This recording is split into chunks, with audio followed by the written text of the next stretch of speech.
I'm Lou Castellani, the president of Metal Oxide Technologies, and National Instruments is helping Medox change the way the world uses electricity. Medox core technology is licensed from the University of Houston and allows Medox to change a ceramic-like material, kind of like your coffee cup, into the highly structured superconducting material shown to the right of the SolidWorks model of one of our production systems.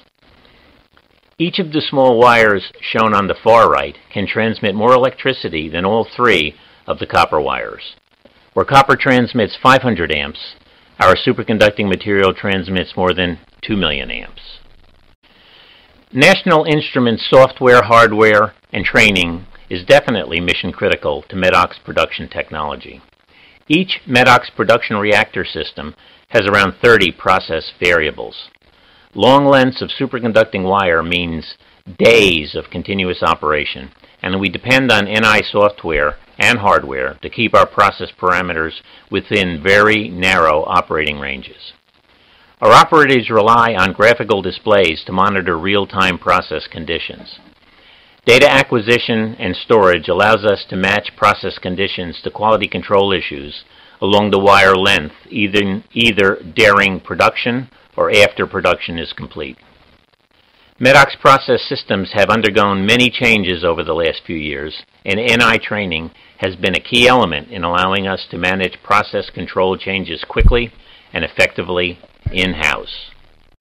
Worldwide, more than 30% of the world's generated electricity is lost in transmission and use. Saving a significant portion of these losses means less power generation for the same work at the end of the line. And less generation means less fuel, and less fuel means less pollutants in our air and water. It's like finding an enormous new energy reserve without mining for coal or drilling for hydrocarbons in politically sensitive areas of the world.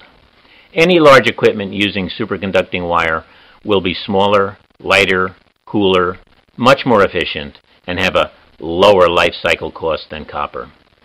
Grid-scale, loss-free electric storage is now a reality with superconducting magnetic energy storage. A secure and stable grid can now effectively connect with stranded wind and solar generation. And finally, kudos to National Instruments for a great green engineering grant program.